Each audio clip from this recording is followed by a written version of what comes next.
പറഞ്ഞു കൊടുക്കുകയാണ് ഞങ്ങൾ മുസ്ലിം തീവ്രവാദികളാണ്. ഞങ്ങളപ്പോൾ എന്ത് ചെയ്യണം? ഞങ്ങൾ സ്ഥലവും വിറ്റ് വീടും വിറ്റ് ഞങ്ങളുടെ കുഞ്ഞുങ്ങളെ കൊണ്ട് നാട് വരണം.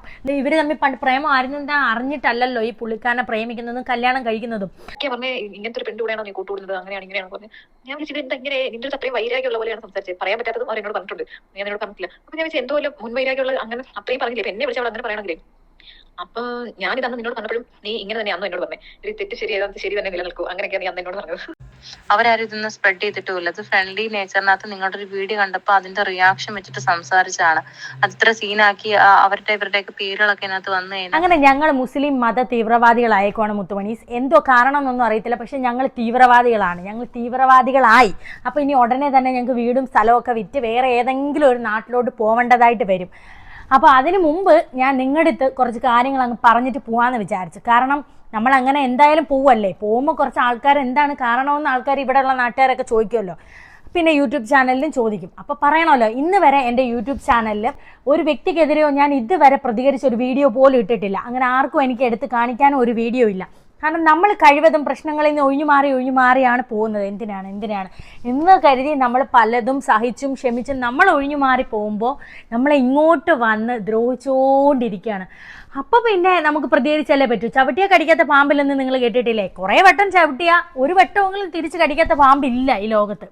നിങ്ങൾക്കറിയാം, എൻ്റെ പൊന്നൂസിനും മോനുകുട്ടനും ഞാൻ ഡാൻസ് ആയാലും വീഡിയോസ് ആയാലും മോനുകുട്ടൻ്റെ മാർക്കായാലും ഞാൻ ചില വീഡിയോസിലൊക്കെ കാണിക്കും. അത്യാവശ്യം കുറച്ച് ടാലൻ്റ് ഉള്ള കുഞ്ഞുങ്ങൾ തന്നെയാണ് എൻ്റെ പൊന്നൂസും മോനുകുട്ടനും. അപ്പം നമ്മുടെ എല്ലാ മക്കളെയും ശ്രദ്ധിക്കുന്ന പേരൻസ് ഉണ്ടോയെന്ന് എനിക്കറിയത്തില്ല. നമ്മളെല്ലാവരും ഈ ലോകത്ത് ജീവിക്കുന്നത് നമ്മുടെ മക്കൾക്ക് വേണ്ടിയിട്ടാണ്. നമ്മൾ ഓരോ ദിവസവും അധ്വാനിക്കുന്നതും ഓരോ ദിവസം രാവിലെ ഉച്ചയ്ക്ക് വൈകിട്ട് കുഞ്ഞുങ്ങൾക്ക് എന്ത് കൊടുക്കും എന്ന് ചിന്തിച്ച് കിടന്നുറങ്ങുന്ന അമ്മമാരാണ് കൂടുതലും. അതിലൊരമ്മ തന്നെയാണ് ഞാനും.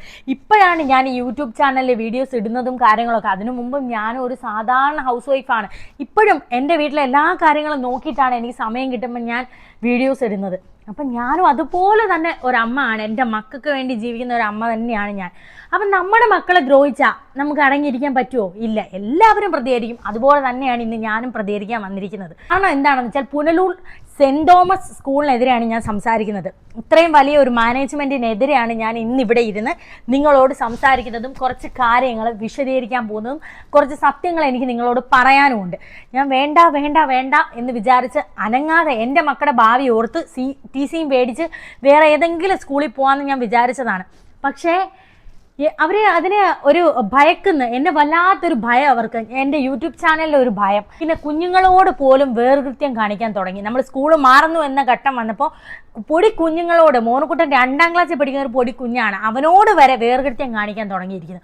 അപ്പോൾ പിന്നെ എനിക്ക് സഹിക്കുമോ? കാരണം എൻ്റെ ഈ നാട് കാരേറ എന്ന് പറയുന്ന എൻ്റെ നാട്ടിൽ നിന്ന് ഒരുപാട് പേര്, ഞാൻ വീഡിയോസൊക്കെ ഇടും, പൊന്നൂസിൻ്റെ വീഡിയോസൊക്കെ ഇടുമ്പം പല ആൾക്കാരും വിചാരം കുഞ്ഞ് ഡാൻസ് കളിക്കുന്നുണ്ട്, കുഞ്ഞ് മോനുകുട്ടൻ നല്ല പഠിക്കുന്നുണ്ട്, അപ്പോൾ സ്കൂളിൻ്റെ ഗുണമാണെന്ന് കരുതിയിട്ട് എൻ്റെ നാട്ടിൽ നിന്ന് തന്നെ എത്രയോ അഡ്മിഷൻ കിട്ടിയിട്ടുണ്ട്. എൻ്റെ വാട്സപ്പിൽ തന്നെ എത്രയോ പേര് നമ്മുടെ നാട്ടിലുള്ള പിള്ളേ അക്ക അവിടെ ആയതുകൊണ്ടാണ് ഞങ്ങളും അവിടെ കൊണ്ട് ചേർത്തതെന്ന് എത്ര പേര് എനിക്ക് പേഴ്സണലി മെസ്സേജ് അയച്ചിട്ടുണ്ട്. ഇതുവരെ ഞാൻ ഒരാളോടും സ്കൂളിൻ്റെ പന്ന കാര്യങ്ങളെ പറ്റിയോ സ്കൂളിൻ്റെ നെഗറ്റിവിറ്റിയോ ഞാൻ പറയാൻ നിന്നിട്ടില്ല. ഒരു വീഡിയോസിലെങ്കിലും നിങ്ങൾ ആരെങ്കിലും കണ്ടിട്ടുണ്ടോ പറയുന്നത്? അവിടെ എല്ലാ മക്കളും എല്ലാ കാര്യങ്ങളും വന്ന് വീട്ടിൽ പറയണമെന്നില്ല. പക്ഷേ എൻ്റെ പൊന്നൂസും മോനുകുട്ടനും കിടന്നുറങ്ങുന്നതിന് മുമ്പ് അന്നത്തെ ദിവസം A to Z നടന്ന കാര്യങ്ങൾ എന്നോടൊന്ന് പറയാറുണ്ട്. കാരണം ഞാൻ അങ്ങനെയാണ്. അവരുടെ അടുത്ത് ചോദിക്കും, കുത്തി ചോദിച്ചുകൊണ്ടേയിരിക്കും, ഇന്ന് എങ്ങനെ ഉണ്ടായിരുന്നു, ഫ്രണ്ട്സ് അങ്ങനെ ഉണ്ടായിരുന്നു.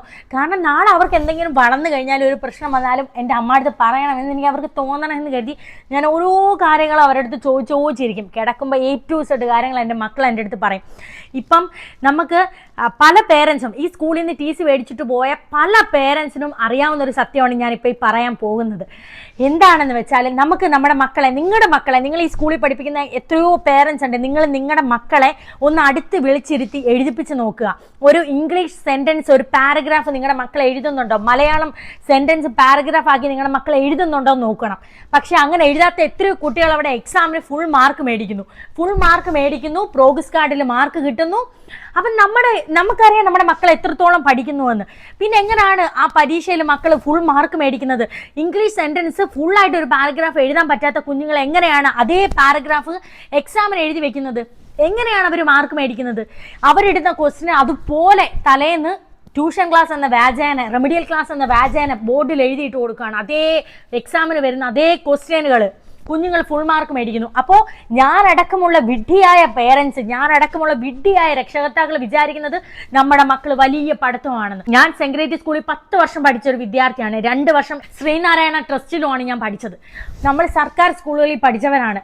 അന്നത്തെ അതനുസരിച്ച് മലയാളം മീഡിയത്തിൽ പഠിച്ച നമുക്കൊക്കെ ഇപ്പോൾ ഒരു ഇംഗ്ലീഷ് പാരഗ്രാഫ് കാണുമ്പോൾ ഓടുവാണ് ഗൂഗിളിലോട്ട് നമ്മൾ സെർച്ച് ചെയ്യാൻ അതിൻ്റെ അർത്ഥം എന്താണെന്ന്. അപ്പോൾ അങ്ങനെ ഒരു ഗതികേട് നമ്മുടെ മക്കൾക്ക് വരരുത്. ഒരു 7ാം ക്ലാസ് വരെ എങ്കിലും അവരൊരു CBSE പഠിച്ചോട്ടെ. അപ്പം നല്ലപോലെ ഇംഗ്ലീഷ് നമ്മൾ പറയുമ്പോൾ വിൽക്കുകയാണ് ഇംഗ്ലീഷ്. അപ്പോൾ ആ ഗതികേട് നമ്മുടെ മക്കൾക്ക് വരരുത് എന്ന് ഓർത്തിട്ടാണ് നമ്മൾ CBSE സിലബസ് ഇല്ലാത്ത പൈസ മുടക്കി നമ്മൾ CBSE പഠിപ്പിക്കാൻ നമ്മുടെ മക്കളെ വിടുന്നത്. ഓരോരുത്തർ ഓടി കിട്ടുന്ന പൈസ മൊത്തം സ്കൂളുകളിൽ കൊണ്ട് കൊടുക്കുവാണ്. ഞാൻ അങ്ങനെ ആ സ്കൂളിൽ പോകുന്ന ഒരാളല്ല. എന്തെങ്കിലും ആനുവൽ ഡേ വരുമ്പോഴോ കുഞ്ഞുങ്ങളുടെ ഓപ്പൺ ഹൗസ് എന്ന് പറഞ്ഞൊരു സംഭവം വെക്കും, അപ്പോഴോ ഒപ്പിടാനല്ലാതെ ആ സ്കൂളിൽ ഞാൻ അങ്ങനെ പോകുന്നില്ല. രാവിലെ വൈകിട്ടും അണ്ണനാണ് കുഞ്ഞുങ്ങളെ കൊണ്ടാക്കുകയും വിളിച്ചുകൊണ്ട് വരികയും ചെയ്യുന്നത്. അപ്പോൾ ഈ പന്ന ആൾക്കാരെ എല്ലാം കൂടി പഠിച്ചവൻ ഒരുമിപ്പിച്ച് കൂട്ടുമെന്ന് നിങ്ങൾ കേട്ടിട്ടില്ലേ? അതാണ് ഈ സ്കൂളിൽ സംഭവിച്ചുകൊണ്ടിരിക്കുന്നത്. ഈ എത്ര സ്കൂളുകളിൽ നിങ്ങൾ കണ്ടിട്ടുണ്ട് അയൽക്കൂട്ടം ടീം എന്ന് പറഞ്ഞൊരു സംഭവം? നമ്മൾ പറയാറുണ്ട് അയൽവക്കത്തെ പെണ്ണുങ്ങളെല്ലാം കൂടി ഇരുന്ന് സംസാരിച്ച് അപ്പുറം ഇപ്പുറമുള്ള കൊതിയും നുണയും പറയുന്നതാണ്. അതാണ് ആ സ്കൂളിൽ നടക്കുന്നത്. കുറച്ച് ഒരു പേരൻസ് അവിടെ ആ സ്കൂളിൽ +1 +2 വേറെ എങ്ങും അഡ്മിഷൻ കിട്ടാതെ പഠിച്ച് കുറച്ച് 2-3-4 പേരൻസ് ഉണ്ട്. അവരൊത്തുകൂടി അവിടെ പ്രിൻസിപ്പളിന്റെ മടിയിലിരിക്കാം, മാനേജറിന്റെ മടിയിലിരിക്കാം. അവർക്ക് വേറെ പേരൻസ് എല്ലാം കൊച്ചു കുഞ്ഞുങ്ങളെയും കാത്ത് ഗേറ്റിൻ്റെ അവിടെ വെയിറ്റ് ചെയ്യുമ്പോൾ 1-2 പേരൻസ് മാത്രം അവിടെ ടീച്ചേഴ്സിന്റെ റൂമിൽ ഇരുന്ന് കളിയും ചിരിയും കഴിഞ്ഞിട്ട് പിള്ളേരെയും വിളിച്ചുകൊണ്ട് ഇറങ്ങി വരും. ഏത് സ്കൂളിലാണ് അങ്ങനത്തെ ഫ്രീഡം കൊടുക്കുന്നത്? പേരൻസ് ഒളിഞ്ഞും തെരഞ്ഞുമാണ് ഇങ്ങനെ ഉള്ള കാര്യങ്ങൾ ചർച്ച ചെയ്യുന്നത്. ആർക്കും നേരിട്ട് പറയാനുള്ള ധൈര്യമില്ല. ഞാനും ഒന്നും മിണ്ടാതെ എൻ്റെ മക്കളെയും വിളിച്ചുകൊണ്ട് ഞാൻ പോയേനെ.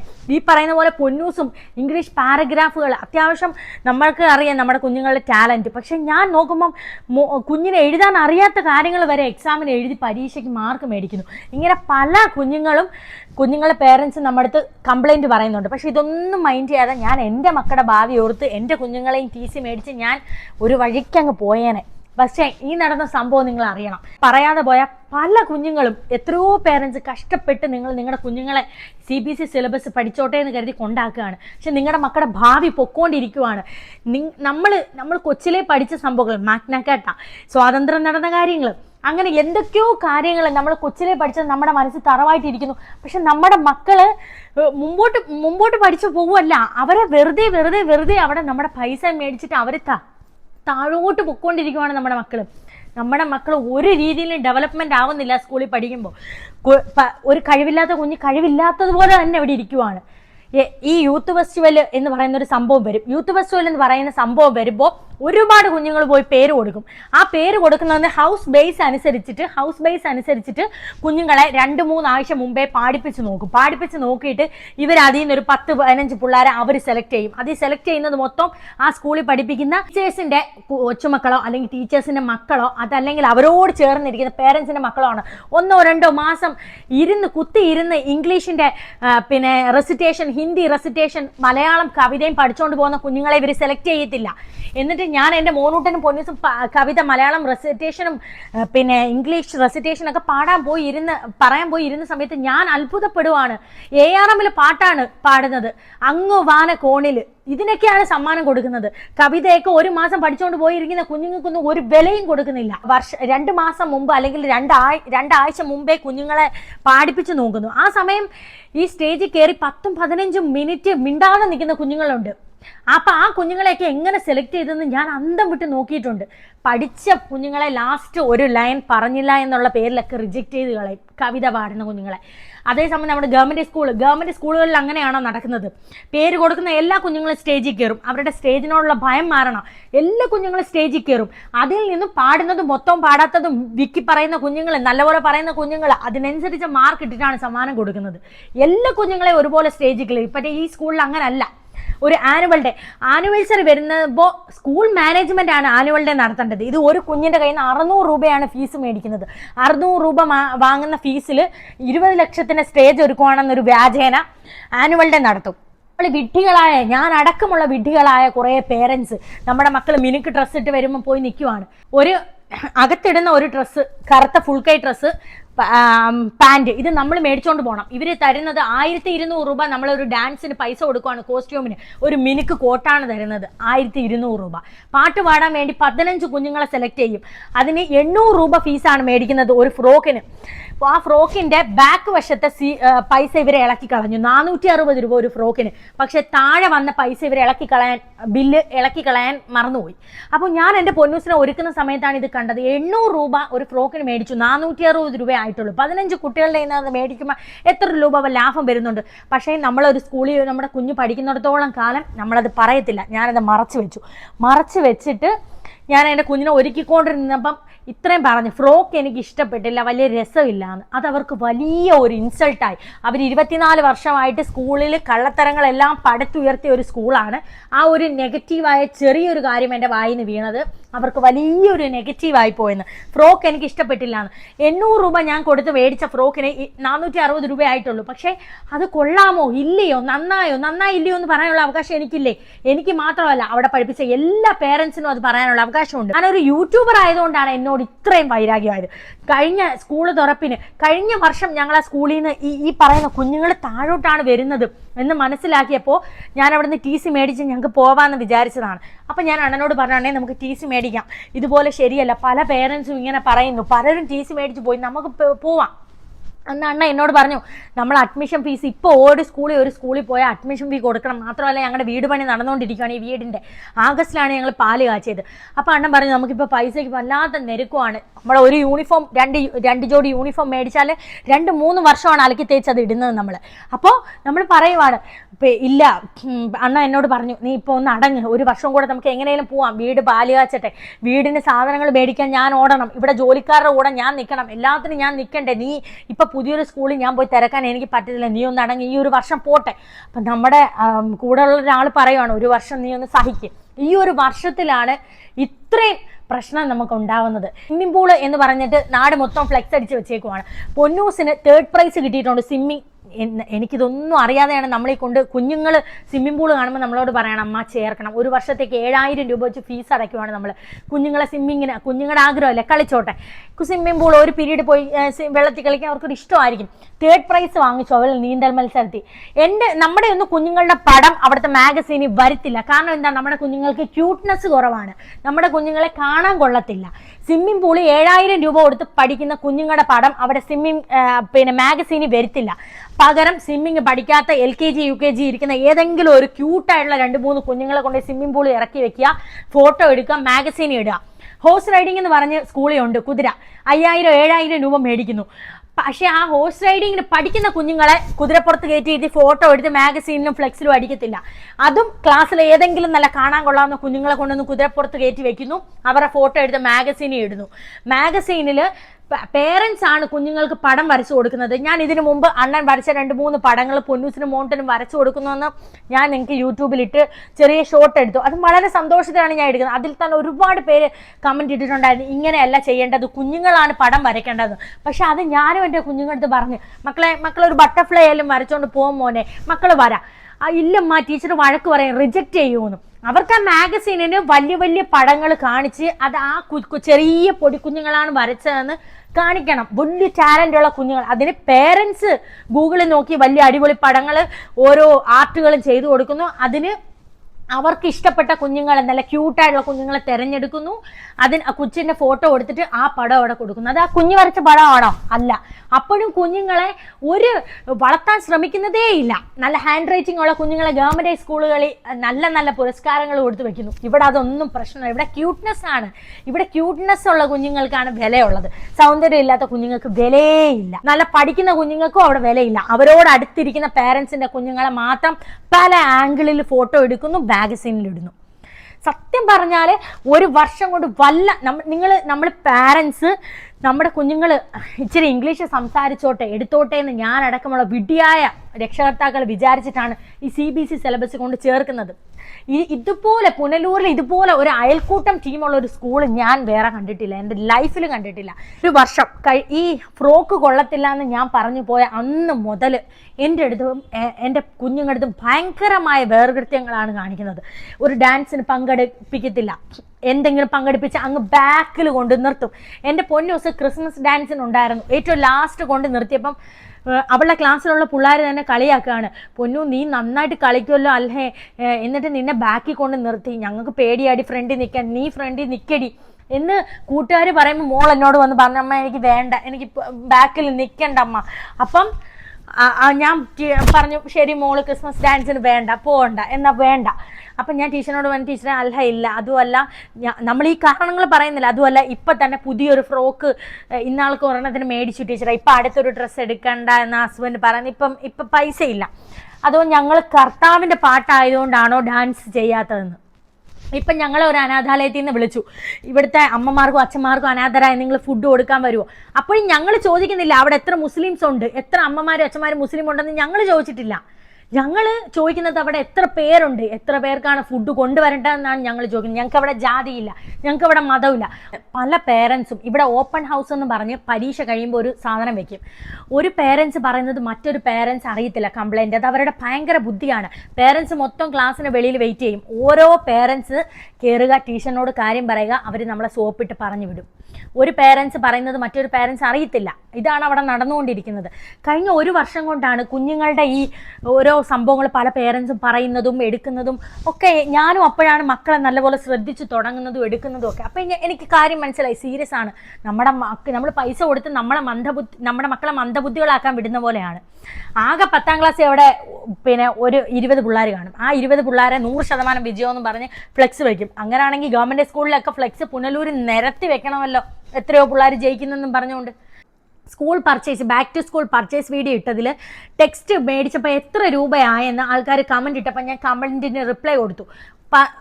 പൊന്നൂസിന് 4ാം ക്ലാസ്സിലോട്ടുള്ള കുഞ്ഞിന് 12,000 രൂപ, 9,000 രൂപയായി മോനുകുട്ടന് 2ാം ക്ലാസ്സിലുള്ള ടെക്സ്റ്റ് ബുക്ക്. അതിൽ പല ടീച്ചർമാരും പല CBSE പഠിപ്പിക്കുന്ന ടീച്ചർമാർ വന്ന് കമൻറ്റ് ഇടാൻ തുടങ്ങി, ഞങ്ങളുടെ സ്കൂളുകളിലൊന്നും ഇത്രയും പൈസ ഇല്ലെന്ന്. ഞാനുള്ള സത്യം പോലെയാണ് അത് കമൻറ്റ് ചെയ്തു. 11,000 രൂപ.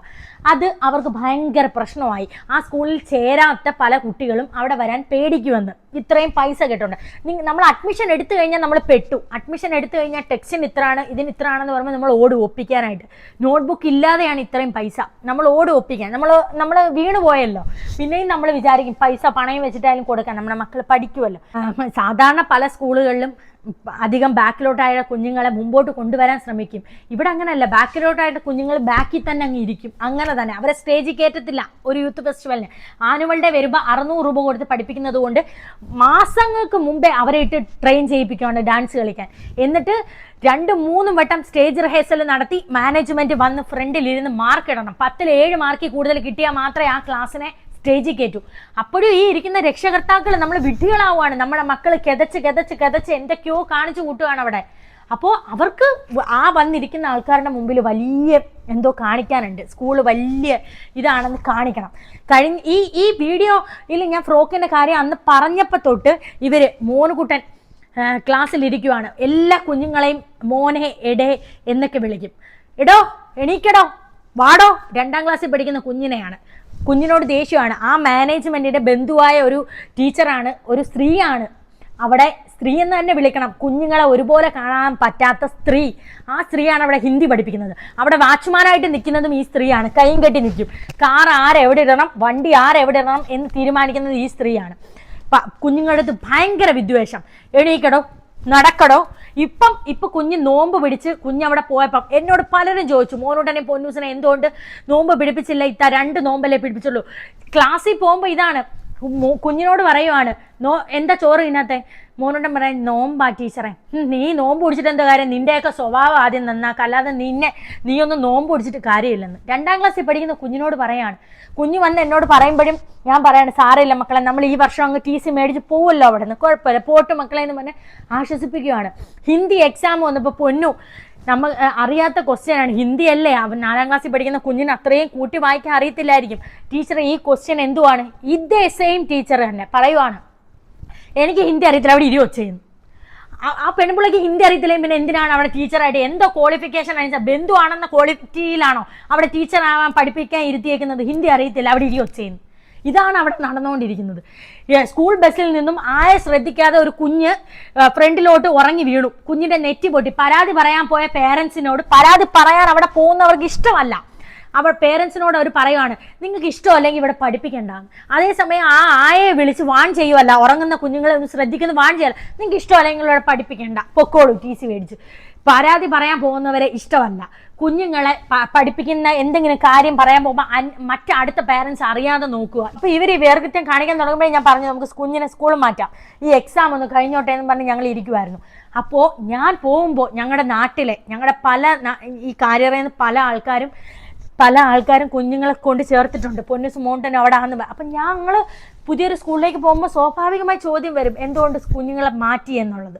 അപ്പം നമുക്ക് പറയേണ്ട വരും. അത് അവർക്ക് ബാഡായിട്ട് തോന്നാതിരിക്കാനും ഞാൻ യൂട്യൂബിൽ വീഡിയോ ഇടാതിരിക്കാൻ വേണ്ടിയിട്ടും അവരാദ്യമേ കയറി അങ്ങ് തടയിട്ടു. 4 ദിവസം കുഞ്ഞുങ്ങളോട് പോയി ചോദിക്കുവാണ്. പല ടീച്ചർമാരെ പറഞ്ഞു വിടുവാണ് സ്കൂളിൽ നിന്ന് മാറുന്നുണ്ടോ. അപ്പോൾ പൊന്നൂസ് മൗണ്ടൻ മാറുന്നുണ്ട്, ഏത് സ്കൂളിലാണ് പോകുന്നത്? അവരുടെ മനസ്സിൽ കള്ളവില്ല. അവർ പറയുവാണ് പോകുന്ന ഉറപ്പാണോ മോളെ? പോവുകയാണ്. അത് കഴിഞ്ഞ് അതേ ടീച്ചർ തന്നെ അറ്റ് ദ ടൈം മോനൂട്ടൻ്റെ അടുത്ത് പോയി ചോദിക്കുകയാണ് മോനൂട്ട എന്തുകൊണ്ടാണ് സ്കൂൾ മാറുന്നത്, ഉറപ്പായിട്ടും മാറുമോ?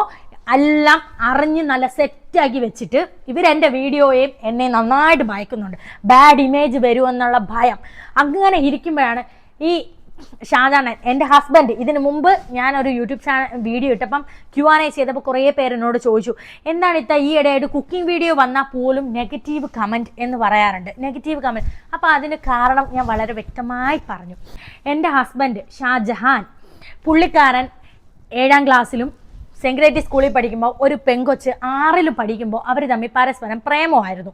പ്രേമമായി കഴിഞ്ഞിട്ട് ഇവരൊരു 8ാം ക്ലാസ് വരെ ലൈൻ അടിക്കുന്നു. ഈ പുള്ളിക്കാരിക്ക് പ്രേമമൊന്നും പറയാൻ ഒക്കത്തില്ല, ഒരു ഇൻഫാക്ച്വേഷൻ എന്നൊക്കെ പറയാം നമുക്ക്. അപ്പോൾ അന്ന് ഈ പുള്ളിക്കാരിയാണ് പുള്ളിക്കാരനോട് അങ്ങോട്ട് എന്ന് ഇഷ്ടമാണെന്ന് പറയുന്നതും പലവട്ടവും ഇൻ്റർവെല്ലിന് വന്ന് ക്ലാസ്സിൽ നിന്ന് സംസാരിക്കാൻ വിളിക്കുമെന്നും അങ്ങനെ സംസാരിക്കുമെന്നും ക്രിസ്മസ് കാർഡ് വാങ്ങിച്ചു കൊടുത്തില്ലെന്ന് പറഞ്ഞ് പിണങ്ങി അന്ന് അവിടെ നിർത്തി. അപ്പം ഞാൻ 8ാം ക്ലാസ്സിലും പുള്ളി 10ാം ക്ലാസ്സിൽ പഠിക്കുമ്പോഴാണ് ഞങ്ങൾ തമ്മിൽ സ്നേഹമാവുന്നത്. അപ്പം ഞാൻ പണ്ട് എന്നോട് ഇത് പറയുമ്പോൾ ഞാൻ പലവട്ടം ക്രിസ്മസ് കാർഡ് വാങ്ങിച്ചു കൊടുത്താൽ മതിയായിരുന്നു എന്നൊക്കെ ഞാൻ പലതും കളിയാക്കിയിട്ടുണ്ട്. അപ്പോൾ പിന്നെ ഞാൻ ചോദിക്കും എന്നിട്ട് ആ കൊച്ചിനെ കണ്ടിട്ടില്ലയോ? ഇല്ല, ഞാൻ 10ാം ക്ലാസ്സിൽ പിന്നെ നിന്നെ സ്നേഹിച്ച ആ ലോകത്തായി. ആ കൊച്ചു ആ ക്ലാസ്സിൽ പഠിക്കുന്ന വേറെ ഏതോ ഒരു ചെറുക്കനുമായിട്ട് ലൈനായി. പിന്നെ 10ൽ നിന്ന് പോയി കഴിഞ്ഞാൽ ഞാൻ കണ്ടിട്ടില്ലെന്ന് എന്നോട് പറയും. വർഷങ്ങൾക്ക് ശേഷം മോനുക്കുട്ടൻ്റെ ഒരു പ്രോഗ്രാമിന് സ്റ്റേജിന് അവിടെ ഞാൻ നിൽക്കുമ്പോൾ എൻ്റെ തോളിൽ വന്ന ഒരാൾ തട്ടുന്നു. ഞാൻ തിരിഞ്ഞു നോക്കി, ആരാന്ന് മനസ്സിലായോ? ഞാൻ പിന്നെ ഇല്ല, നീ മനസ്സിലായില്ല. സാലിഹയ്ക്ക് എന്നെ മനസ്സിലായില്ലെങ്കിലും സാലിഹയുടെ ഹസ്ബൻഡിന് എന്നെ അറിയാം കേട്ടോ എന്ന് പറഞ്ഞു. അപ്പോഴും എനിക്കറിയത്തില്ല. അപ്പോൾ ഞാൻ ഓടി അണ്ണൻ്റെ അടുത്ത് നിന്ന്, അണ്ണൻ വേറൊരു പേരൻസിനോട് ഒരു ബോയിയോട് സംസാരിച്ചുകൊണ്ടിരിക്കുകയാണ്. അപ്പം ഞാൻ അന്നേ ഇതുകൊണ്ട് ആ പുള്ളിക്കാരി എന്നോട് ഇങ്ങനെ വന്ന് പറഞ്ഞു അതാ ഞാൻ പണ്ട് പറഞ്ഞിട്ടുള്ള 7ാം ക്ലാസ്സിലെ പുള്ളി എന്ന് പറഞ്ഞു. അപ്പം ഞാൻ ആണോ. പിന്നെ എല്ലാ പരിപാടിക്കും പുള്ളിക്കാരി എൻ്റെ കൂടെ വരുന്നു, ഫോട്ടോ എടുക്കുന്നു. ഞാൻ സോഷ്യൽ മീഡിയ ഉള്ള ഒരാളാണല്ലോ, ഫോട്ടോ എടുക്കുന്നു, എൻ്റെ വാട്സപ്പ് നമ്പർ മേടിക്കുന്നു, ഗുഡ് മോർണിംഗ് ഗുഡ് നൈറ്റ് ഒക്കെ ഇടുന്നു. അതിനപ്പുറം ഞാൻ ഒരാളോടും അധികമായിട്ട് അങ്ങോട്ട് അടുക്കാൻ പോവാറില്ല. കാരണം ഞാൻ അധികം സ്കൂളിൽ അങ്ങനെ പോവാറില്ലാത്ത ഒരാളായിരുന്നല്ലോ. അപ്പോൾ ഈ പുള്ളിക്കാരിക്ക് എക്സ് ലവറിനോട് ദേഷ്യം തോന്നാം, പക്ഷെ എന്നോട് ദേഷ്യം തോന്നേണ്ട ആവശ്യമില്ല. ഇതൊന്നും ഞാൻ അറിഞ്ഞ സംഭവമല്ല. ഇവർ തമ്മിൽ പണ്ട് പ്രേമമായിരുന്നു അറിഞ്ഞിട്ടല്ലല്ലോ ഈ പുള്ളിക്കാരനെ പ്രേമിക്കുന്നതും കല്യാണം കഴിക്കുന്നതും. ഈ പുള്ളിക്കാരി എൻ്റെ പാലുകാച്ചിന് വരെയും ഞാൻ വാട്സപ്പിലുള്ള എല്ലാവരെയും പാലുകാച്ചിന് വിളിക്കും, ഈ പുള്ളിക്കാരെയും വിളിക്കും. പുള്ളിക്കാരി വരുന്നു, എൻ്റെ കൂടെ സെൽഫി എടുക്കുന്നു, ഗിഫ്റ്റ് തരുന്നു, പോകുന്നു. എന്നിട്ട് ഈ പുള്ളിക്കാരിയുടെ ഫോണിൽ തന്നെ എൻ്റെ കൂടെയുള്ള സെൽഫി സ്റ്റാറ്റസ് ഇട്ടു. അപ്പോൾ പുള്ളിക്കാരിയുടെ വാട്സപ്പിലുള്ള ഒരാൾ തന്നെ ഈ ഫോട്ടോ കണ്ടിട്ട് അന്തം വിട്ടിട്ട് എനിക്ക് ഒട്ടനെ തന്നെ മെസ്സേജ് അയക്കുവാണ്, സാലി ഇന്നതുപോലെ ഈ പുള്ളിക്കാരി അവിടെ പ്രോഗ്രാം നടന്നുകൊണ്ടിരുന്നപ്പം നീ അതിലേ നടന്നു പോയപ്പം വേറെ ഏതോ യൂട്യൂബിൽ 2000 സബ്സ്ക്രൈബ് ഉള്ള ഒരു പെണ്ണ് പറയുന്നത് അതുകൊണ്ട് സാലിഹ പോന്നു, ഭയങ്കര ജാടയാണ്, എനിക്കിഷ്ടവേ അല്ലെന്ന്. ജാടയാണെന്നും കുശുമ്പാണെന്നും ആർക്ക് വേണമെങ്കിലും പറയാം, അതൊന്നും നമ്മൾ ആരും മൈൻഡ്. ഇപ്പം തന്നെ ഞാൻ യൂട്യൂബിൽ വന്നു, ഞാനിവിടെ പിന്നെ സെക്സ് പരമായുള്ള വീഡിയോസോ തുണി ഉരിഞ്ഞുള്ള വീഡിയോസോ ഒന്നും അല്ല കാണിക്കുന്നത്. എൻ്റെ കഴിവ് കൊണ്ട് ഞാൻ സംസാരിക്കുന്നു, വീഡിയോസ് ഇടുന്നു, നല്ല ബ്രാൻഡ് പ്രോഡക്റ്റുകൾ എനിക്ക് വീഡിയോസ് തരുന്നു. അവരുടെ കയ്യിൽ നിന്ന് എനിക്ക് പേയ്മെൻറ്റ് മേടിച്ചിട്ട് വീഡിയോ ചെയ്തിട്ട് അന്തസ്സായിട്ടാണ് ഞാൻ വീഡിയോസ് ചെയ്ത് പൈസ ഉണ്ടാക്കുന്നത്. അപ്പം നമുക്ക് അയൽവക്കത്തോ അവിടെ ഇവിടെ നാട്ടിലോ ഒക്കെ പെണ്ണിനോട് കുശുമ്പ് തോന്നാം. അങ്ങനെ കുശുമ്പ് തോന്നുന്ന പെണ്ണുങ്ങളുണ്ടായിരിക്കും. അപ്പോൾ അസൂയ കുശുമ്പ് എന്നൊക്കെ പറയുന്നതൊന്നും അതൊന്നും മൈൻഡ് ചെയ്യുന്നില്ല. എനിക്കൊരു ജോലിയുണ്ട്, ഞാൻ ആ ജോബ് ചെയ്യുന്നു, എൻ്റെ വീട്ടിലെ മക്കളെ നോക്കുന്നു, എൻ്റെ ഹസ്ബൻഡിനെ, ഞാൻ എൻ്റെ ജീവിതം അങ്ങനെ പൊയ്ക്കൊണ്ടിരിക്കുകയാണ്. ഈ കുശുമ്പ് കുന്നായ്മ ഒന്നും ഞാൻ മൈൻഡ് ചെയ്യാറില്ല. പക്ഷേ അപ്പോഴും ഞാൻ ചിരിക്കുക, അത് കുഴപ്പമില്ലടാ പറഞ്ഞോട്ടെ.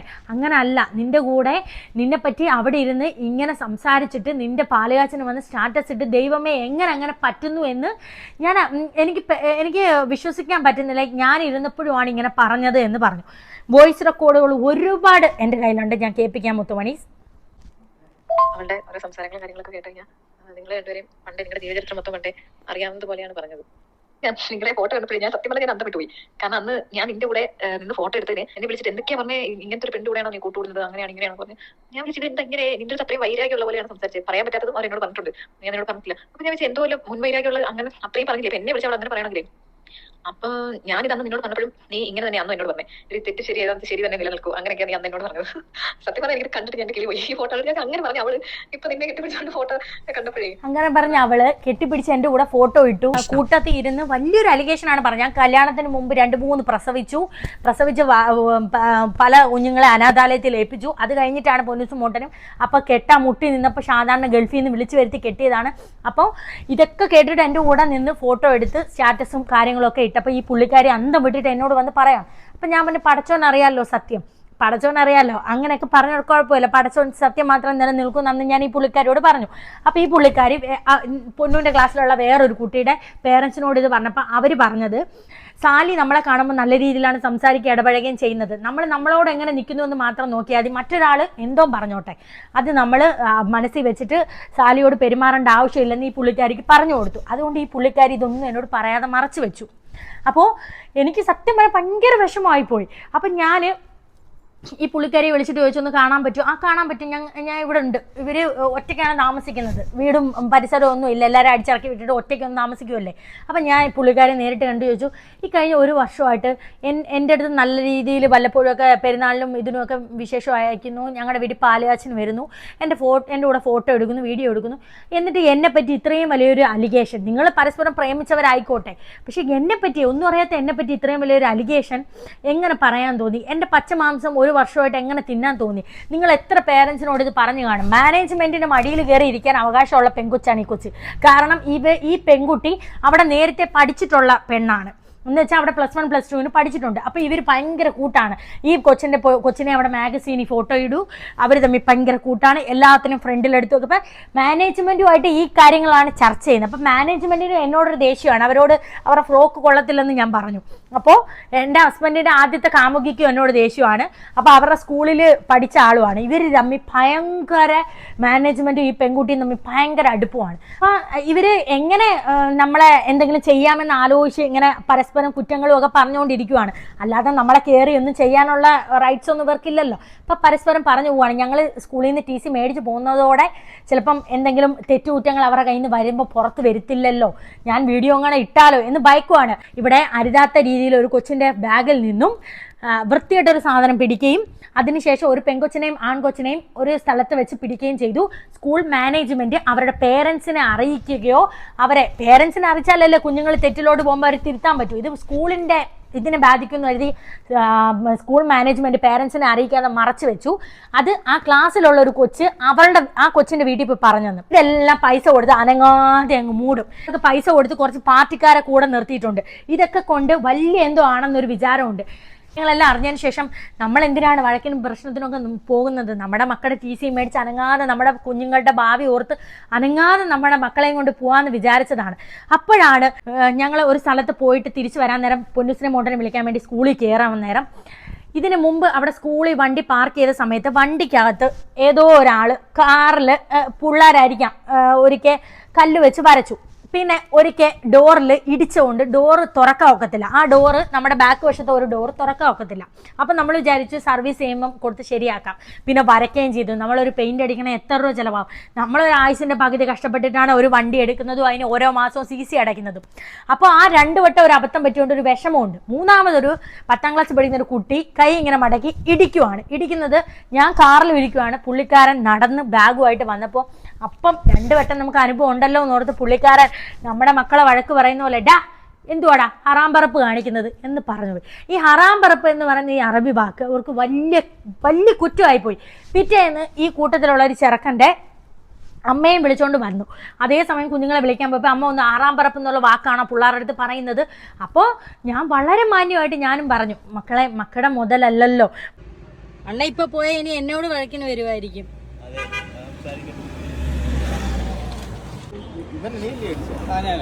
കാറി ഇരിപ്പുണ്ടായിരുന്ന ആള് നീ മനഃപൂർവ്വം കണ്ടിട്ടല്ലേ ഇങ്ങനെ ഇടിച്ച്. അങ്ങനെയുള്ള വൈകാരികം നിനക്ക് ഉണ്ടാവാനുള്ള കാരണം എന്തോ?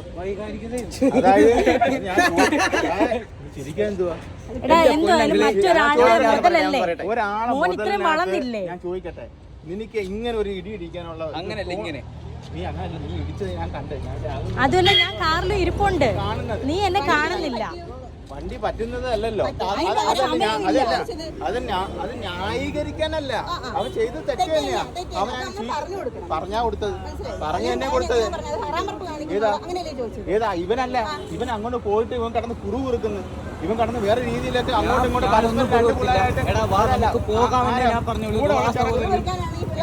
കൂടെ ഉള്ള ഒരു ചെറുക്കൻ സോറി പറഞ്ഞു. പക്ഷേ ഞാനും പറഞ്ഞു, വേറെ ഉള്ള ഒരു ചെറുക്കനൊക്കെ കിടന്ന് എന്തൊക്കെയൊക്കെ കിടന്ന് അവിടെ കിടന്ന് അലക്കുമായിരുന്നു. അതാ പറഞ്ഞ വണ്ടി അവൻ എന്തോ അത് തോന്നാൻ അങ്ങനെ ഇടിക്കാൻ കാര്യം. വണ്ടി ഇടിക്കുന്ന ഒരു ആക്സിഡന്റ് ആന്ന് പറയാം. ഇത് മനഃപൂർവ്വം മനസ്സിൽ തോന്നിയിട്ടില്ല, ഇതുപോലെ കൊണ്ടിടിക്കുന്നതാണ്.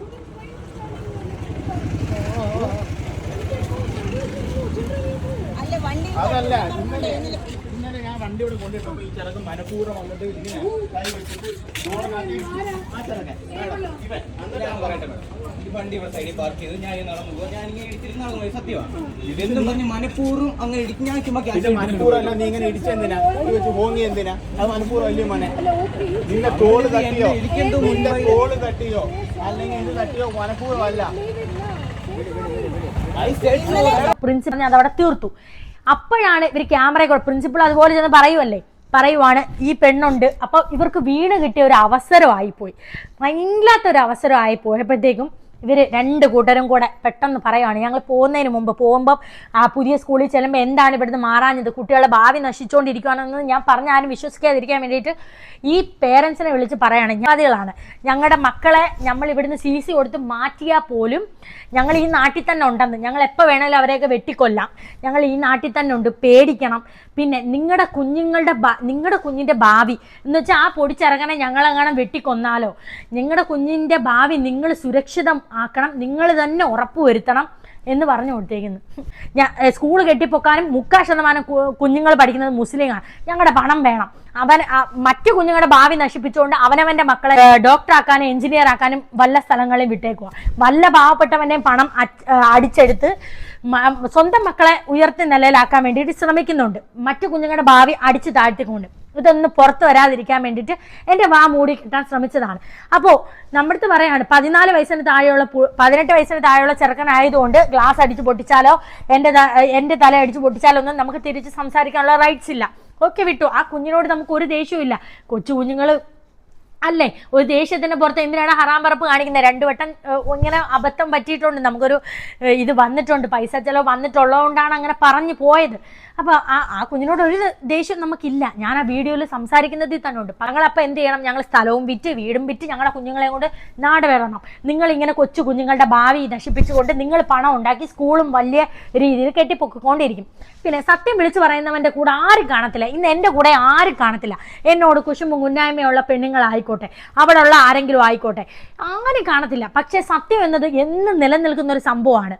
എല്ലാം ഇടിഞ്ഞു പൊളിഞ്ഞ് താഴെ വീണാലും ഇപ്പം ഈ വീഡിയോ ഓടുന്ന പോലെ സത്യം എന്നും ഓടിക്കൊണ്ടേയിരിക്കും. അവിടെ 2000 സംതിങ് രൂപയാണ് ഒരു മാസം മേടിക്കുന്നത്.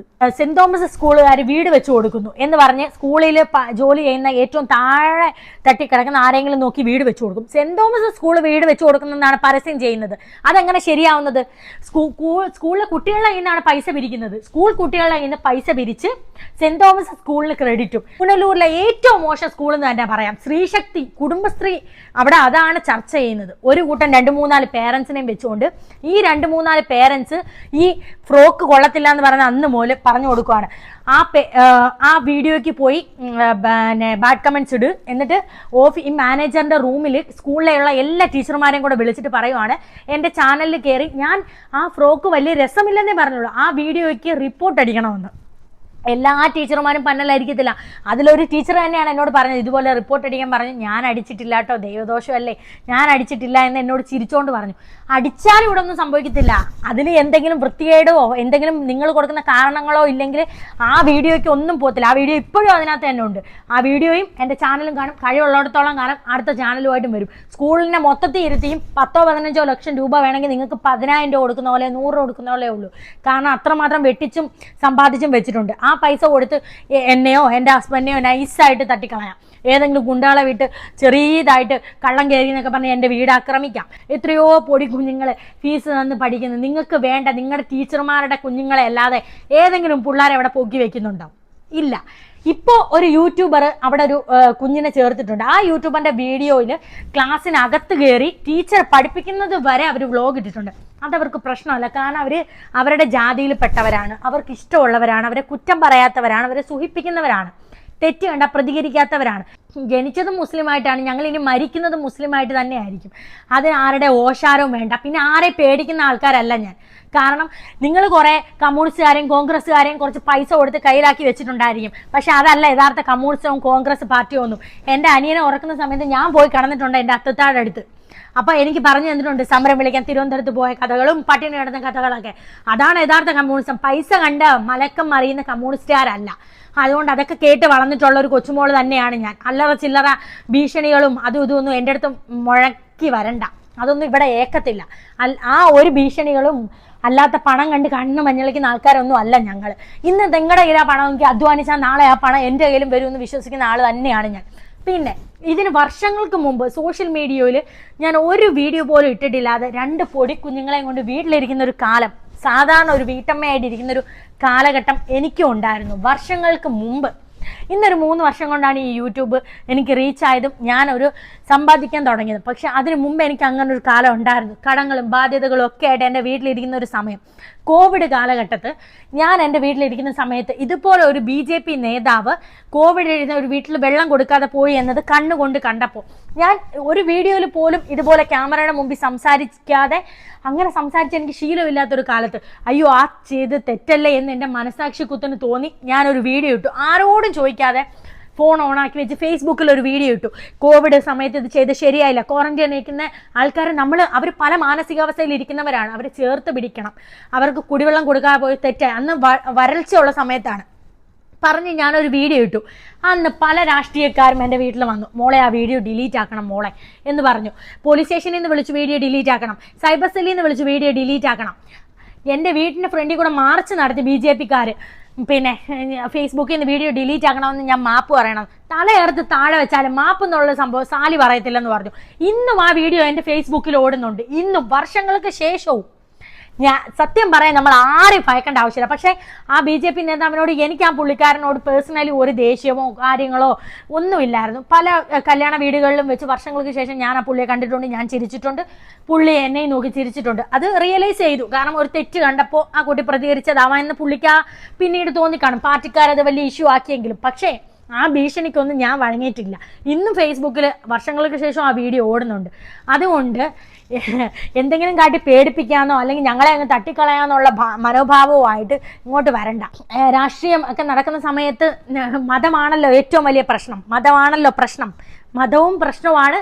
കാശ് ഉള്ളവനാണല്ലോ എവിടെയും വലിയവനും. അവന് എന്ത് നേടാമെന്നുള്ള വിചാരമുണ്ട്. അപ്പം നാളെ ഞങ്ങളൊക്കെ കൊല്ലപ്പെട്ടെന്ന് വരാം. എങ്കിൽ പോലും സത്യം എന്ന നിലയിൽ ഈ വീഡിയോ ഈ ലോകം അവസാനം വരെ ഓടണം. പിന്നെ പല പേരൻസും ഒരുപാട് കഷ്ടപ്പെട്ട് ആ സ്കൂളിൽ പഠിപ്പിക്കുന്ന പേരൻസ് ഉണ്ട്. നിങ്ങളുടെ മക്കൾ ഒരിക്കലും മേപ്പോട്ട് വരാൻ പോകുന്നില്ല. അവിടെ മേളിൽ നിൽക്കുന്ന അവർക്ക് തോന്നുന്ന കുട്ടികളെ മാത്രം അവർ വീഡിയോയിൽ കാണിക്കുകയും. നിങ്ങൾ ചിന്തിച്ചാൽ മതി, എന്നെങ്കിലും ഒരിക്കൽ നിങ്ങളുടെ മക്കളെ ആ മാഗസീനിൽ ഫോട്ടോയിൽ വന്നിട്ടുണ്ടോ? നിങ്ങളുടെ മക്കളെ അടുത്ത് വിളിച്ചിരുത്തി നിങ്ങളൊരു ഇംഗ്ലീഷ് സെൻറ്റൻസ് എഴുതിപ്പിച്ച് നോക്ക്. അപ്പം നിങ്ങൾക്ക് മനസ്സിലാവും അതേ ഇംഗ്ലീഷ് സെൻറ്റൻസ് ആ കുട്ടി എങ്ങനെ പരീക്ഷയ്ക്ക് ആ മാർക്ക് മേടിക്കുന്നു എന്ന് നിങ്ങൾക്ക് മനസ്സിലാവും. ഈ ചെറിയൊരു വിഷയം വന്നതും എൻ്റെ കുഞ്ഞുങ്ങളുടെ ബർത്ത്ഡേക്ക് എല്ലാ 10 മണിയാകുമ്പോഴും അവർ കുഞ്ഞുങ്ങളുടെ ഫോട്ടോസ് പിന്നെ ഇവിടെ സ്കൂൾ ഗ്രൂപ്പുകളിൽ ഹാപ്പി ബർത്ത്ഡേ എന്ന് പറഞ്ഞ മാനേജറിൻ്റെ കൂടെ നിൽക്കുന്ന ഫോട്ടോസ് ഇടും. പക്ഷേ 2-3 ദിവസമായിട്ടും എൻ്റെ മക്കളുടെ ഫോട്ടോ മാത്രം ആ സ്കൂൾ ഗ്രൂപ്പിൽ വന്നിട്ടില്ലായിരുന്നു. എന്തുകൊണ്ടാണ്? വേർകൃത്യം. ഞങ്ങൾ തീവ്രവാദികളാണ്. പിന്നെ അതുപോലെ ഞങ്ങൾ വീഡിയോയിൽ അവരുടെ ഫ്രോക്ക് കൊള്ളത്തില്ല എന്ന് പറഞ്ഞ നിസ്സാര ഒരു സംഭവത്തിന് വേണ്ടി എൻ്റെ മക്കളുടെ ഫോട്ടോ 3 ദിവസമായിട്ടും നമ്മളിവിടെ വലിയ ഫംഗ്ഷൻ നടത്തുന്നു, പിന്നെ സ്റ്റുഡിയോയിൽ നിന്ന് ആൾക്കാരെ വിളിച്ച് നമ്മുടെ മക്കളുടെ ഫോട്ടോ എടുക്കുന്നു. അതുകൊണ്ട് ആ ഗ്രൂപ്പിൽ വരുന്ന ഫോട്ടോ ആ സ്കൂളിലുള്ള അല്ലാതെ തന്നെ ആര് കാണുന്നു? പക്ഷെ നമ്മുടെ ഒരു ചാനലിൽ വീഡിയോ ഇട്ടാൽ എത്രയോ സ്നേഹിക്കുന്നവർ കാണും. അത് നോക്കിയാൽ മതി. ഞാനത് സത്യം പറഞ്ഞാൽ ശ്രദ്ധിച്ചില്ല. ഇതുപോലൊരു പേരൻറ്റിൻ്റെ അമ്മ എന്നോട് പറയാണ്, 3 ദിവസമായിട്ട് പൊന്നൂസിനെ മോനുക്കുട്ടൻ നമ്മുടെ വീഡിയോ കണ്ടതിന് ശേഷമാണ് ബർത്ത്ഡേ കഴിഞ്ഞ് 3 ദിവസമായിട്ടും പൊന്നൂൻ്റെ മോനുക്കുട്ടൻ്റെയും ഫോട്ടോ മാത്രം ഗ്രൂപ്പിൽ ഇട്ടില്ലല്ലോ എന്ന്. അപ്പം ഞാൻ പോയി സെർച്ച് ചെയ്യാണ്. ശരിയാണ്, 3 ദിവസം കഴിഞ്ഞും അതിൻ്റെ തലേ ദിവസത്തെ ബർത്ത്ഡേ ഫോട്ടോകൾ വന്നു, എൻ്റെ കുഞ്ഞുങ്ങളുടെ ഫോട്ടോ മാത്രം വന്നില്ല. ഇത് കഴിഞ്ഞ വർഷം പൊന്നൂസും മോനുകുട്ടനും ബർത്ത്ഡേ കഴിഞ്ഞ് പിറ്റേ ദിവസം കളർ ഡ്രസ്സൊക്കെ ഇട്ട് സ്കൂളിൽ പോയപ്പോൾ അവിടെ അന്നത്തെ ദിവസം ബർത്ത്ഡേ ഉള്ള കുട്ടികളെ എല്ലാം കൂടി വിളിച്ച് നിർത്തിയിട്ട് മാനേജറിൻ്റെ കൂടെ ഫോട്ടോ എടുത്ത് സ്കൂൾ ഗ്രൂപ്പിൽ വന്ന ഫോട്ടോയാണ്. മറ്റു കുഞ്ഞുങ്ങളുടെ മുഖമൊന്നും കാണിക്കുന്നില്ല. ഇനി അത് പറഞ്ഞ് ആ പേരൻസിനെ വെച്ചിട്ട് നമുക്കെതിരെ നിൽക്കാൻ നോക്കൂട്ടോ. അതുകൊണ്ട് അവരുടെ ഫോട്ടോസും കാര്യങ്ങളൊന്നും കാണിക്കുന്നില്ല. അതിനുശേഷം ഈ ബാലൻസ് ഉള്ള കുഞ്ഞുങ്ങളെയെല്ലാം പറഞ്ഞു വിട്ടിട്ട് പൊന്നൂസിനെ മോണ്ടനെ മാത്രം മാനേജറിൻ്റെ റൂമിൽ കൊണ്ടുപോയി മാനേജർ നടുക്ക് നിന്നിട്ട് കുഞ്ഞുങ്ങളെ അപ്പുറം ഇപ്പുറം നിർത്തിയിട്ട് ഫോട്ടോ എടുത്ത് പേഴ്സണലായിട്ട് എൻ്റെ ഫോൺ നമ്പറിൽ മാനേജറിൻ്റെ നമ്പറിൽ വാട്സപ്പിൽ നിന്ന് ഇട്ട് തന്നു. എന്നിട്ട് പൊന്നൂസിനോട് മോട്ടനോട് പറഞ്ഞു, നിങ്ങളുടെ അച്ഛനും അമ്മയ്ക്ക് ഫോട്ടോ ഇട്ട് കൊടുത്തിട്ടുണ്ട്, പക്ഷേ അവർ റിപ്ലൈ ഒന്നും തന്നില്ലെന്ന്. അപ്പം ഞാൻ റിപ്ലൈ ഒന്നും കൊടുത്തില്ലായിരുന്നു. അങ്ങനെ പേഴ്സണലി അങ്ങനെ ആർക്കും ഫോട്ടോ അയച്ച് കൊടുക്കാറില്ലല്ലോ. അപ്പോൾ ഇതുപോലെയാണ് ഫോട്ടോ ആക്കി എനിക്ക് അയച്ചു തന്നിട്ടുള്ളത്. അപ്പോൾ എനിക്ക് അയച്ചു തന്ന വാട്സപ്പിൽ നിങ്ങൾക്ക് നോക്കിയാൽ മനസ്സിലാവും ഏത് വർഷം. ഈ വർഷമാണ് നമ്മൾ ആദ്യം മാറ്റണമെന്ന് വിചാരിച്ചതും. പിന്നെ ഓരോരോ പ്രശ്നങ്ങളായി തുടങ്ങിയപ്പോൾ ഞാൻ ടീച്ചറിനോട് ഓരോരോ കാര്യങ്ങൾ ചോദിക്കാൻ തുടങ്ങുമ്പോൾ ടീച്ചർ ഞാൻ ഓഫീസിൽ പറഞ്ഞിട്ട് പറയാം മേഡം എന്ന് പറയും. പക്ഷേ ടീച്ചർ പിന്നെ റിപ്ലൈ തരത്തില്ല നമ്മൾ ചോദിക്കുന്ന കാര്യങ്ങൾക്ക്. അങ്ങനെ ഓരോരോ കാര്യങ്ങൾ നമ്മൾ ചൂണ്ടിക്കാണിക്കാൻ തുടങ്ങിയപ്പോൾ നമ്മൾ ശത്രുക്കളായി, പിന്നെ കുഞ്ഞുങ്ങളെ പരിഗണിക്കാതായി. അപ്പോൾ ആ സമയത്ത് നമ്മൾ എങ്ങനെയെങ്കിലും സ്കൂളിൽ നിന്ന് പോയി കഴിഞ്ഞാൽ അവരുടെ കാര്യങ്ങളൊന്നും നമ്മൾ പറയില്ല എന്നൊരു മൈൻഡ് വെച്ചിട്ട് നമ്മളെ അവഗണിക്കാൻ തുടങ്ങി. ഈ വർഷം എൻ്റെ കുഞ്ഞുങ്ങളുടെ ഫോട്ടോ പോലും ഇട്ടില്ല. അതുപോലെ തന്നെ നമ്മൾ കഴിഞ്ഞ വർഷം പുറത്തുനിന്ന് വന്ന സാർമാരാണ് യൂത്ത് ഫെസ്റ്റിൽ മാർക്ക് ഇടാൻ നിന്നത്. അതുകൊണ്ട് തന്നെ English recitation, Hindi recitation, Malayalam song, അതുപോലെ ഫോക്ക് ഡാൻസിനും പൊന്നൂസിന് സമ്മാനം ഉണ്ടായിരുന്നു. അങ്ങനെ നമ്മൾ MGM സ്കൂളിൽ കലോത്സവത്തിന് പങ്കെടുക്കാൻ പോയി. പിന്നെ ഈ വർഷം സ്റ്റാർട്ടിങ്ങിൽ തൊട്ട് പ്രശ്നങ്ങൾ ഓരോന്ന് ചോദിക്കാൻ തുടങ്ങിയപ്പോൾ തൊട്ട് ഇങ്ങനെ വിദ്വേഷങ്ങളായി. അപ്പോൾ ഈ സ്കൂളിലെ സാർമാർ തന്നെയാണ് ഈ വട്ടം ഇരുന്നത്. പൊന്നൂസിനും മോനുകുട്ടനും എത്ര പരിപാടിക്ക് ചേർന്നു ഒന്നും കിട്ടിയതുമില്ല. ഫോക്ക് ഡാൻസിനാണെങ്കിൽ സ്റ്റേജിൽ കയറി പകച്ച് നിന്ന് പകുതി കൊണ്ട് നിർത്തി പേരൻറ്റ് കൈയെടുത്ത് കാണിച്ചു കൊടുക്കുന്ന കുഞ്ഞിനാണ് ഈ വട്ടം സമ്മാനം കൊടുത്തതും. സത്യം പറഞ്ഞാൽ സമ്മാനം മറ്റു കുഞ്ഞുങ്ങൾക്ക് കിട്ടുന്നത് കൊണ്ടല്ല, നമുക്ക് കിട്ടാത്തത് കൊണ്ടും അല്ല നമ്മൾ പറയുന്നത്. അത് അർഹതപ്പെട്ട ആൾക്കാർക്ക് കൊടുത്തിരുന്നെങ്കിൽ നമുക്ക് അതിലൊരു പരാതിയില്ല. അതുപോലെ തന്നെ കവിതയൊക്കെ പഠിച്ച കുഞ്ഞുങ്ങളുണ്ടായിരുന്നു. അവരെ ഒന്നും സ്റ്റേജിൽ പോലും കയറ്റാതെ റിജക്റ്റ് ചെയ്തിട്ട് അങ്ങുവാന കോണിലൊക്കെയാണ് സമ്മാനം കൊടുത്തത്. അതും ടീച്ചേഴ്സിൻ്റെ മക്കളോ അല്ലെങ്കിൽ ടീച്ചേഴ്സിൻ്റെ കൊച്ചുമക്കളോ ആയിട്ടുള്ളവർ. സിമ്പിളായിട്ട് ചിന്തിക്കാവുന്നേ ഉള്ളൂ. അപ്പം ഇനി ആ സ്കൂളിൽ പഠിപ്പിച്ച ഇപ്പം ഇച്ചിരിയെങ്കിലും എൻ്റെ കുഞ്ഞുങ്ങൾക്ക് ഇച്ചിരി ടാലൻറ്റും കാര്യങ്ങളും ഉണ്ട്. അവർ ഇനിയും അടിച്ചമർത്തി താഴോട്ട് പോകും. പിന്നെ കുഞ്ഞുങ്ങളോട് വൈരാഗ്യമായിട്ട് പെരുമാറും. ഇപ്പം പറയുന്നത് ഒരു ക്വാളിഫിക്കേഷനും ഇല്ലാത്ത ഒരു ടീച്ചറിനെയാണ് ഹിന്ദി പഠിപ്പിക്കാൻ വെച്ചത്. അത് അവരുടെ ബന്ധുവാണെന്നുള്ള നിലയിൽ ആ സ്ത്രീ ഈ ഒരു കാര്യം കൊണ്ട്, നിസ്സാരം ഈ ഒരു സംഭവം കൊണ്ട് നമ്മുടെ കുഞ്ഞുങ്ങളടുത്ത് വൈരാഗ്യം വെച്ച് പുലർത്തുന്ന സ്ത്രീയാണ്. അപ്പോൾ അങ്ങനെയുള്ള നമ്മുടെ കുഞ്ഞുങ്ങളെ പല രീതിയിൽ ആക്ഷേപിക്കാം, കുഞ്ഞു മനസ്സുകളെ വേദനിപ്പിക്കാം. എടോ, താൻ, വാടോ ഇങ്ങനെ പറയുമ്പോൾ മറ്റു കുഞ്ഞുങ്ങളെ മുമ്പ് വെച്ച് 2ാം ക്ലാസ് പഠിക്കുന്ന ഒരു കുഞ്ഞിനെയൊക്കെ അങ്ങനെ വിളിക്കുകയും, നീ ഒന്ന് നോമ്പ് പിടിച്ചിട്ട് ഒരു കാര്യവും മനസ്സ് നന്നാവണം, ഇങ്ങനെയൊക്കെ പറഞ്ഞാൽ പൊടി മനസ്സൊക്കെ എന്തോരം വിഷമിച്ചിട്ടുണ്ടായിരിക്കാം. ഞാൻ സത്യം പറഞ്ഞാൽ ഞാൻ ഒരു അമ്മ എന്ന നില എൻ്റെ മനസ്സ് നൊന്ന് ഞാൻ പ്രാപിക്കഴിഞ്ഞാൽ അവിടെ തീർന്നു. പിന്നെ ഞാൻ അതിന് നിൽക്കുന്നില്ല. കാരണം പടച്ചോനെന്ന് പറയുന്ന വലിയൊരു സത്യം മേളിലുണ്ടല്ലോ. കാരണം എത്രയൊക്കെ കെട്ടിപ്പൊക്കി ബംഗ്ലാവ് കെട്ടിപ്പൊക്കി കാണിച്ചു കൊടുത്തിട്ടും കാര്യമില്ല, അത് ഒരു ദിവസം ഇടിഞ്ഞു വീഴും. അതുപോലെ 7000 രൂപ വീതം വാങ്ങിച്ച് സ്വിമ്മിംഗ് പൂളിൽ എൻ്റെ പൊന്നൂസിന് 3rd പ്രൈസ് ഉണ്ടായിരുന്നു സ്വിമ്മിങ്ങിന്. ഒരു ദിവസം കുഞ്ഞിൻ്റെ മുടി ചീവിക്കൊണ്ടു. പെട്ടെന്ന് എൻ്റെ കുഞ്ഞിൻ്റെ മുടി ക്യാൻസർ രോഗികൾക്ക് പൊഴിയുന്ന പോലെ ചീപ്പിനകത്ത് പിഴുതു വന്നു. തറ മൊത്തം മുടി. ഞാൻ അലറി വിളിച്ച് കരഞ്ഞു. ഞാൻ കരഞ്ഞു. എൻ്റെ അത്തായ ഗൾഫിൽ വിളിച്ച് പറഞ്ഞു, അത്തായ എന്തോ കുഞ്ഞിൻ്റെ മുടി. ഞങ്ങൾ ഓടി ഹോസ്പിറ്റലിൽ കുഞ്ഞിനെയും കൊണ്ട് ഓടി.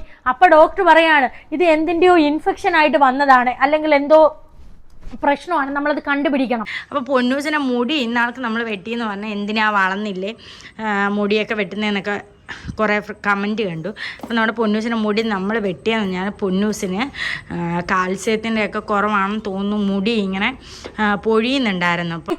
അവളുടെ തലയിൽ പുരട്ടാനുള്ള ഓയിൽമെൻറ്റിനും മരുന്നിനും കൂടി 5000 രൂപയാണ് ഞങ്ങൾ മുടക്കിക്കൊണ്ടിരുന്നത്. 5000 രൂപ. എൻ്റെ കുഞ്ഞിന് പെട്ടെന്ന് മുടിയുള്ളൊരു കുഞ്ഞ് മൊട്ടച്ചിയായി. എനിക്ക് എന്തോ ഒരു വിഷമമായിരുന്നെന്നറിയാവോ. ആ സമയത്ത് എൻ്റെ കുഞ്ഞിൻ്റെ ഫോട്ടോ നോക്കുമ്പോഴും കുഞ്ഞിൻ്റെ മുടി തലയോട്ടി കാണാം. ടീച്ചർ വരെ വിളിച്ചു ചോദിച്ചു, എന്താ പറ്റി? ഞങ്ങൾക്കും അറിയത്തില്ല കാരണം. പിന്നെ മാസങ്ങൾക്ക് ശേഷം നമ്മൾ വീഡിയോ എടുക്കുന്നതായതുകൊണ്ട് ഒരാൾ വന്ന് എന്നോട് ചോദിക്കുകയാണ്, ഒരു കടയിൽ നിന്നപ്പോൾ സാലിയ ഷാജാൻ അല്ലേ അതെ, നമ്മൾ ഇതുപോലെ ട്രിവാൻഡ്രം കൊല്ലം ബേസ് ചെയ്തിട്ട് സ്വിമ്മിംഗ് പൂൾ പണിയുന്ന ആൾക്കാരാണ്, അപ്പം ഞങ്ങൾക്കൊരു വീഡിയോ എടുക്കണം, ഞങ്ങളൊരു വലിയൊരു സ്റ്റാർ ഹോട്ടൽ വലിയൊരു സ്വിമ്മിംഗ് പൂൾ പണിഞ്ഞു എന്ന് പറഞ്ഞ് കുറേ ഫോട്ടോസ് കാണിക്കുവാണ്. പടച്ചവൻ്റെ കളി, പടച്ചോൻ എന്ന് പറയുന്ന ഒരാൾ ഉണ്ടെന്നുള്ളൊരു വലിയ സത്യം കണ്ടോണേ, പടച്ചോൻ്റെ കളിയാണ്. അപ്പോൾ ഫോട്ടോസ് കാണിച്ചു തരും, നിങ്ങൾക്കൊരു വീഡിയോ എടുക്കാം, അത് നമുക്ക് ചെയ്യാം. മക്കൾ എവിടെ പഠിക്കുന്നത്? അപ്പം ഞാൻ പറയുകയാണ് സെൻറ് തോമസിലാണ് പഠിക്കുന്നത്. അയ്യോ അവിടുത്തെ സ്വിമ്മിംഗ് പൂൾ നമ്മളാണിപ്പോൾ റിപ്പയർ ചെയ്തുകൊണ്ടിരിക്കുന്നത്, ഇവർ കറക്റ്റ് സമയത്ത് അത് ഫിൽട്ടർ ചെയ്യാത്ത പ്രശ്നങ്ങളുണ്ടായിരുന്നു, അവരോട് എത്ര പറഞ്ഞാലും കാശ് ചിലവാണ്ട് ചെയ്യത്തില്ല.